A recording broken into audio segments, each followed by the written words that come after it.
Welcome back to week 1 of ma161 Calculus. My name is Götz Pfeiffer and this video is about inequalities. The real numbers have the interesting and useful property that they are ordered. We say that a number a is less than a number b, and we write a less than b if b minus a is positive. This notation, we have used it before. We've used this type of inequalities to define intervals. And in geometric terms, if a is less than or b, this means that a lies to the left of b on the number line. There are other symbols which are very closely related to this less than relationship. And we turn the symbol around. A greater than b means the same as b is less than a, or we allow for equality by adding an extra line to the symbol, and we say a is less than or equal b to mean that a is less than b or equal to b. And by swapping this symbol around, we get the greater than or equals relationship. A is greater or equal than b, and this means the same as b is less than or equal a. Now, as I've said, we've used this order symbol, or these symbols already, when defining intervals. Now it turns out that intervals are useful to describe the solution sets of inequalities. An inequality is like an equation, except that one of these order symbols, less than, greater than, less than or equals, or greater or equals, replaces the equality sign. So then you get something like 3x plus 4 is less than 7. That's a typical inequality. To solve an inequality that involves an unknown x, as in the example, means to determine all numbers x for which this inequality becomes a true statement.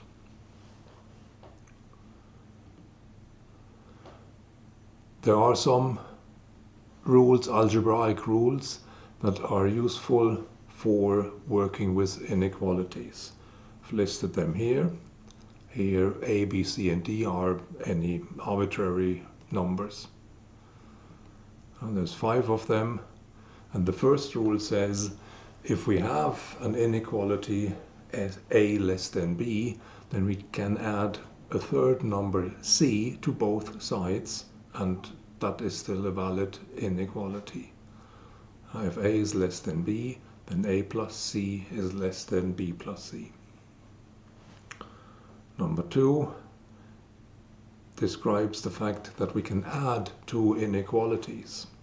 Now, if we have two inequalities, a less than b and c less than d, then we can add the two left-hand sides and we can add the two right-hand sides and obtain a valid inequality, a plus c is less than b plus d.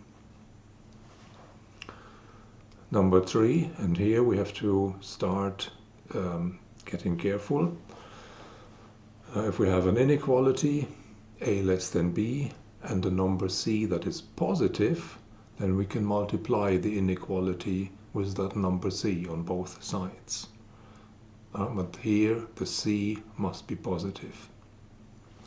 If the c is negative, and we multiply an inequality a less than b with a negative number c, then the direction of the inequality changes, and AC becomes bigger than BC.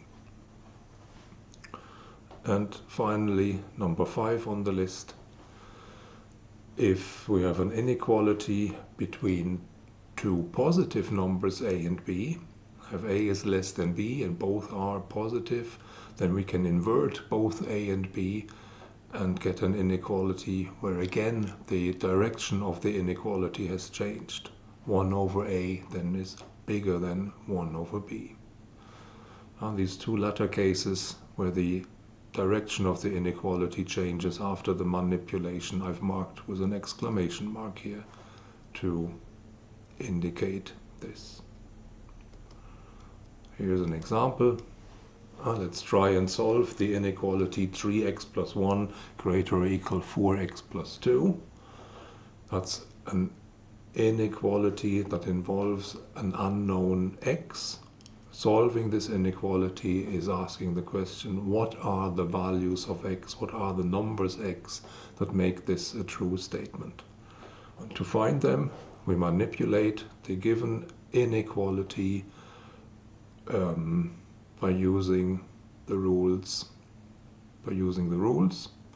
The first step, we bring all the x's to one side, or effectively we subtract 3x from both sides. That's an operation like the one in rule 1, where the c that gets added to both sides here is minus 3x. And then we arrive at the simpler inequality 1 is greater or equal x plus 2. Then in the next step we apply such an operation again, subtract 2 from both sides, and we get the inequality minus 1 greater or equal x, which can be expressed as x is less than or equal minus 1. That exactly describes the solution set. The given inequality is true for all numbers x such that x is less than or equal minus 1, a set that can be described as the open interval from minus infinity to minus 1.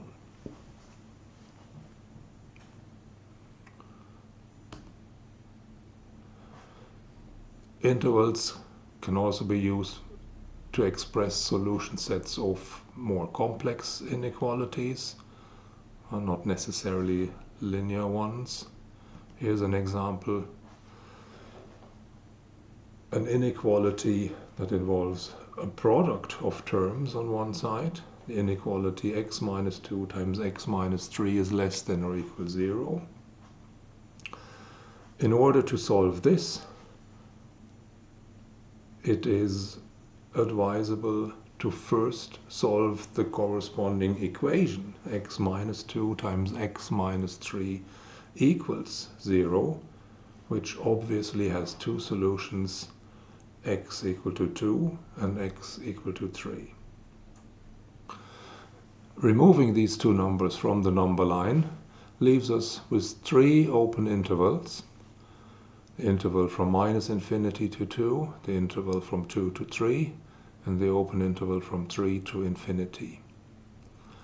On each of these intervals, the expression, this product x minus 2 times x minus 3, has the same sign throughout.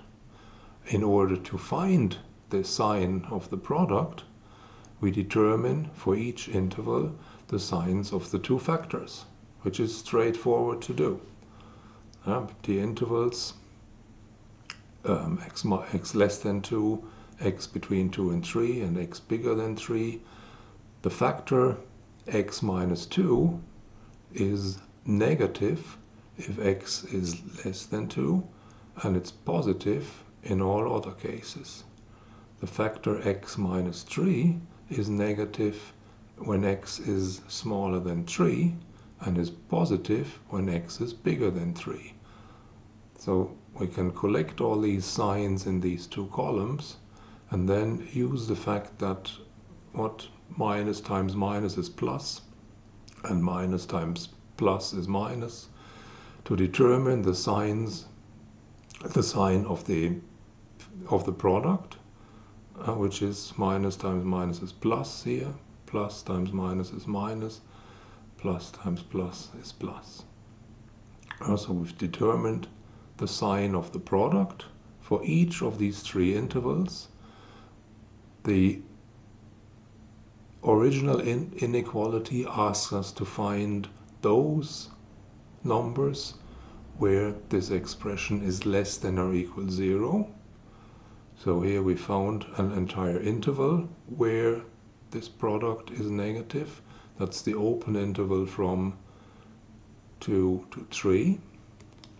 And earlier we discovered already that x equal to 2 and x equal to 3 satisfy this inequality and because then the product is 0.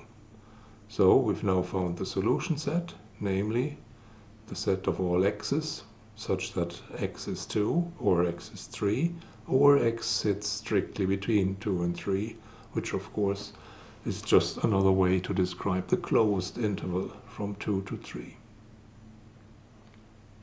This same method, where you determine the sign of a product through the signs of the factors, also works for more than 2 factors. To finish this up, here's an example from a real exam question. Question was to solve the inequality x squared is bigger than x plus 6. This inequality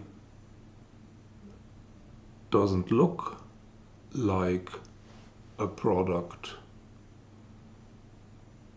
that is compared to 0, but we can use the rules for inequalities that I listed earlier to rewrite the inequality first as some expression bigger than 0. Now bringing the x plus 6 here to the other side, this becomes x squared minus x minus 6 is bigger than 0. And then we can solve the corresponding equation, the corresponding quadratic equation, x squared minus x minus 6 equals 0, to find the solutions x equal to 3 or x equal to minus 2, which then allow us to write the quadratic term here as a product, x minus 3 corresponding to the solution 3 here, times x plus 2 corresponding to the solution minus 2. From there, the product method from the previous slide applies. Now we have again 2 numbers. If we remove them from the real number line, we're left with 3 open intervals, the one from minus infinity to minus 2, the open interval from minus 2 to 3, and the open interval from 3 to infinity. On each of these intervals we can determine the signs of the 2 factors. X plus 2 is negative if x is smaller than minus 2 and positive in all other cases.